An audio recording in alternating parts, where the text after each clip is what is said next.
Greetings YouTubers, I'm Rick the Tech Enthusiast here with the next Elegoo lesson number 16, GY-521 module. In this lesson, we'll check out the GY-521 6-axis module that's provided with the Elegoo kit. We'll build and configure a simple circuit that's provided in the tutorial to demonstrate the functionality. So let's start building.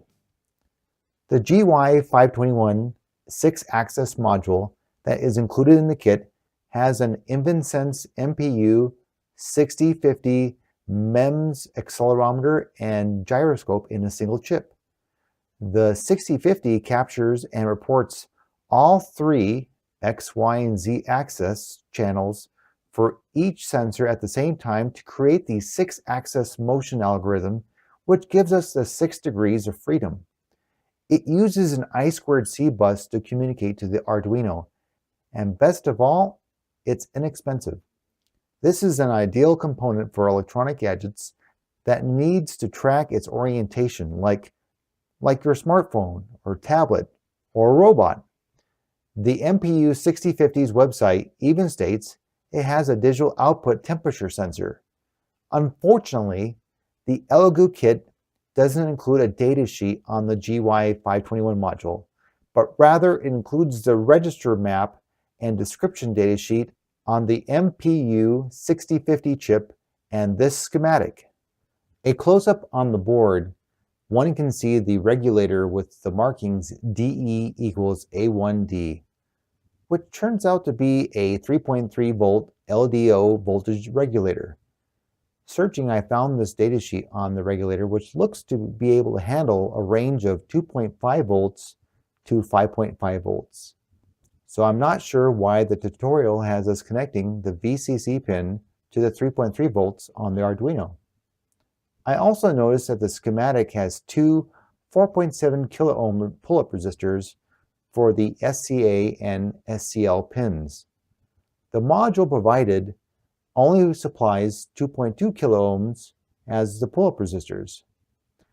I did find this MPU-6050 datasheet, which has an example schematic that uses two 2 kilo ohm pull-up resistors, so I suppose it's okay. The datasheet listed the XDA and the XCL as for use for auxiliary data and clock I2C connections, or for external sensors, basically. The ADO is for the I2C slave address connection. So it tells it whether if you connect it to ground or 3.3, it will change the address accordingly. And the INT pin is for the interrupt digital output. GY Enthusiast has a video that goes into the registers to customize the output. So if you really want to get into it, you may want to check out his video. I'll include a link in the show notes below. And of course, the datasheets, the InvenSense website, and the tutorial have additional information on the GY-521 and the MPU-6050 module, and I encourage you to check them all out. For this lesson, we'll need the following items from your kit: the Elegoo Arduino UNO R3 board, the GY-521 module, 4 female to male jumper wires. On page 116, you'll see the following schematic. A jumper will be connected between SCA and the SCA analog pin 4. The SCL pin will be connected to the SCL analog pin 5. The VCC pin will be connected to the 3.3 volts pin on the Arduino. Then they're just ground. But I'm going to add an additional ground to the ADO pin rather than allowing it to float. On page 117, you'll see the wiring diagram with a photo on page 119. Note the wiring diagram and the photo shows the SCA and the SCL jumpers connecting to the pins on the same row as the digital pins. As far as I can tell, these are the same as the analog 4 and 5 pins located in the analog row, so either should be okay. Also, we're not going to use a breadboard. will directly connect the jumpers between the Arduino and the GY-521 module. Okay, let's jump to the code. As before, we'll load the recommended sketch provided in the tutorial. Go to the File menu item, select Open, and browse to where you save the Elegoo files. Then under your language, Code, under Lesson 16 GY-521 module, MPU-6050, and open the MPU-6050.INO file. Looking at the code, you see that it begins with a Wire.h library. This should be automatically installed if you have the latest Arduino IDE. To verify if you have this library, go to the Sketch menu item. Select Include Library. You should be able to see whether or not you have the Wire.h already installed. If you need it, you can install the library provided with the Elegoo files. Or, as I recommended before, use the Manage Libraries to upgrade or install this library. Check out my previous video on how to install libraries this way. Let's continue. The next line is used to define the I2C address of the MPU-6050. A hex 68 is the address value for a grounded ADO pin. This is followed by a long global variable or variables to store the various access directions or values and temperature. The void setup starts with the Wire.h begin to start up the I2C communication. Then it begins an I2C transmission by passing the I2C address of our module. Here is where it gets interesting. Accessing a registry is a two-part process. First, you write to the registry you want. Then you read or write the bytes. Writing the hex value 6B accesses the Power Management 1 register in the chip. The line that follows sets all the bits in the registry 6B to 0, turning off the sleep mode. Essentially, it wakes up the MPU. It closes this transmission and then releases the module and begins the serial monitor. It's important to note that the MPU goes directly into sleep mode after being powered up. The void loop starts by beginning another transmission or communication to the MPU. It then writes to registry at the hex address 3B. From the register map datasheet, 3B begins the accelerometer measurement registry. The wire.end transmission in parentheses false is used to restart the transmission and prevents the releasing of the module. This allows the master device to send multiple transmissions while holding on to exclusive control to the module. From here, it does a request from method to access 14 register bytes from the MPU. This will grab the accelerometer, temperature, and gyroscope bytes. It then assigns the first 2 bytes to the global variable accelerometer x using a wire.read method and a bitwise shift left operator, shifting 8 bits over, and then ORing them to obtain the high and low sensor values. It repeats this process for the accelerometer y, z, temperature, and then the gyroscope x, y, and z sensor values. Then it sends those raw values to the serial monitor. The temperature is converted to degrees Celsius, but then after a small delay, it repeats. Let's upload the code and try it out.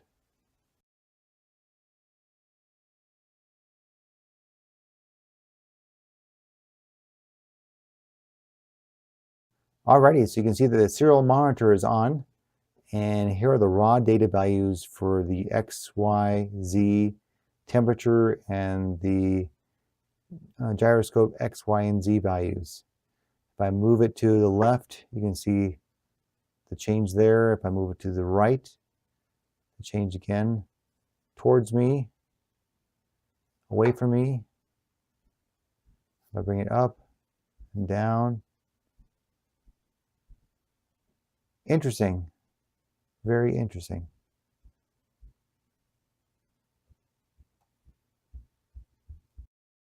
So I've come up with this sketch that may provide some usable output values. Much of the sketch is self-explanatory, so I'll just go over the highlights.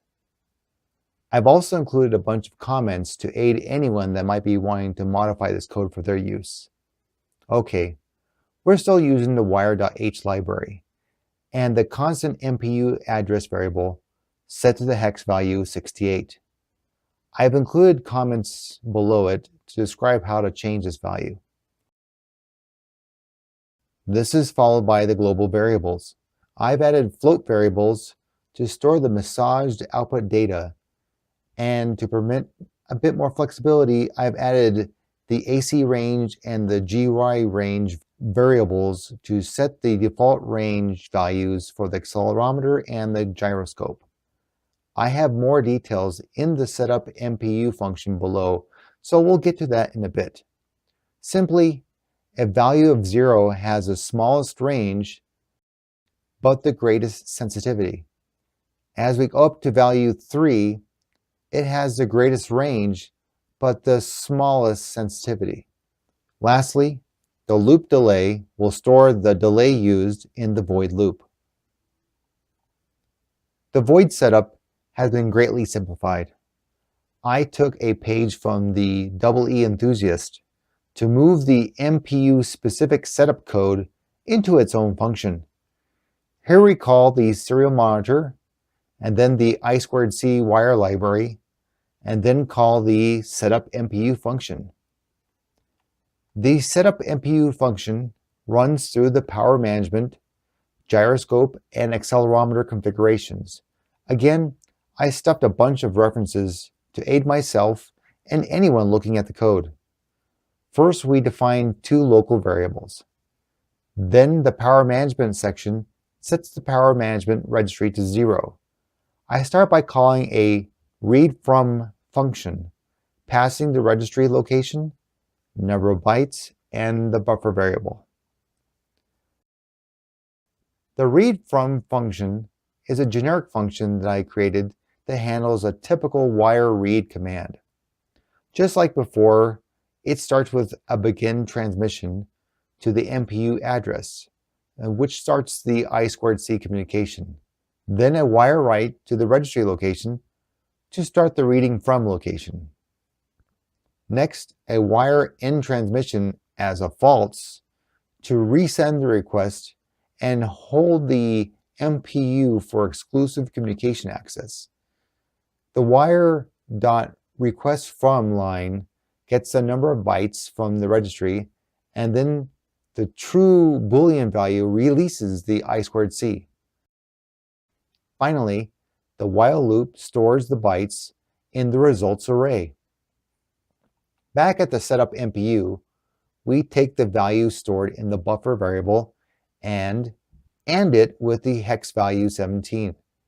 This will set the bits 7, 6, 5, 4, and 3 to 0, while keeping the clock source. By default, the clock source is 0, which is the internal 8 MHz clock. But if your project requires an external source, here's a way to keep your settings intact. I suppose you could even change the code here to set all the values at once. Next, we call a write_to function, passing the registry and the new byte value. The write_to function is a generic function that handles the typical wire write commands. As in the previous sketch, it starts with the begin transmission to the MPU address. This starts the I2C communication. Then the wire write to the registry location to start the writing to point. Next, the wire write sends the byte value to store it at that registry. Finally, it closes the I2C communication with a wire end transmission.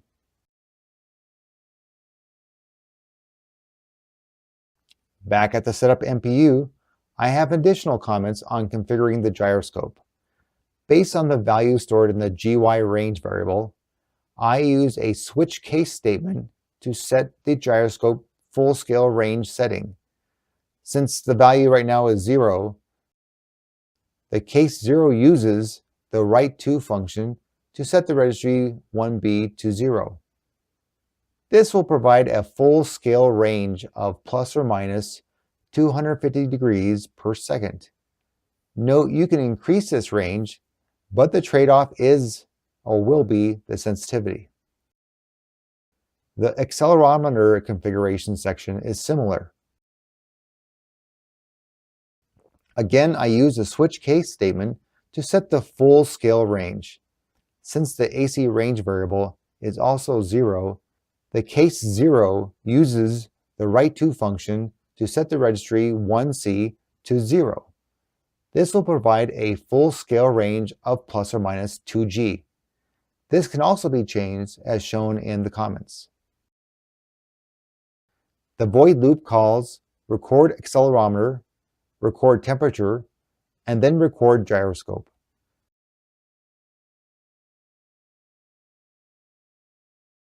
Void record accel or record accelerometer function gets the raw values stored at the registers 3B through 40. These registers store the bytes for each access in the high-low arrangement. I start with the local byte array buffer and set it to 6, since I already know that I need to grab 6 register bytes.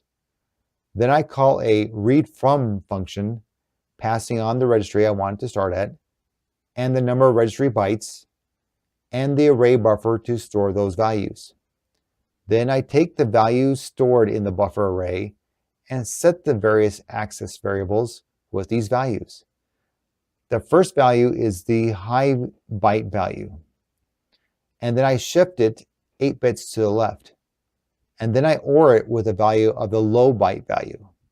I repeat this step for the y-axis and the z-axis.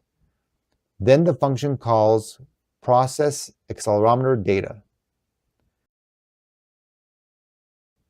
Void process accelerometer data converts the raw data to the directional g-force by dividing the raw data by the LSB sensitivity as described in section 4.17 and assigning them to the global float variables for the x, y, and z axis.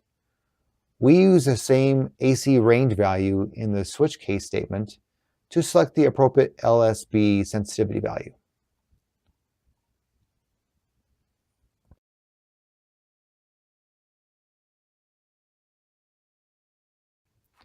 The void record gyro is structured very similar to the record accel function above. So I'll go ahead and skip that and go on to the record temperature. The record temperature starts out similar, but there's only 2 register bytes we need.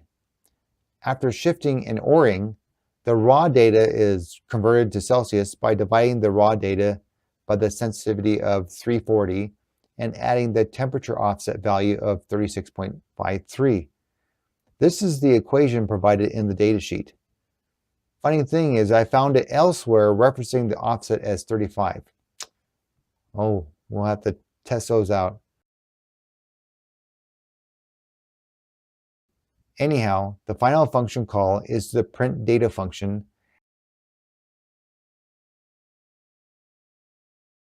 and that simply prints each massaged value and then returns. After a short delay, it repeats. Let's upload the code and check it out.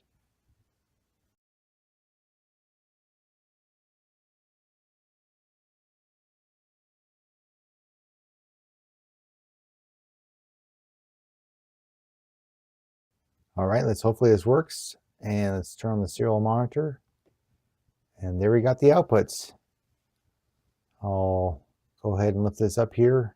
So I'm holding it up straight. And now I will turn it to my left here and to my right and forward back, up, and down.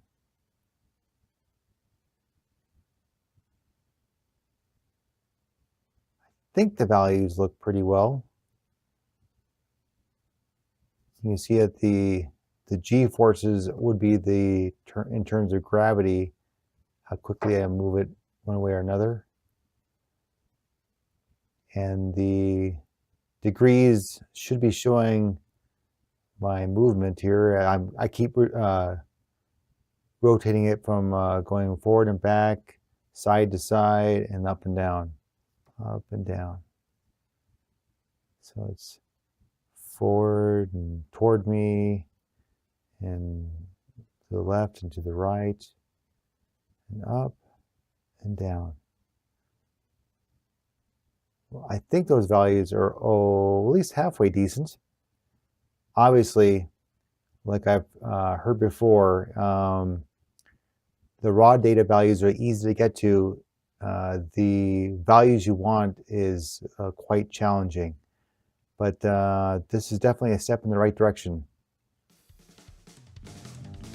Well, that's it for this lesson.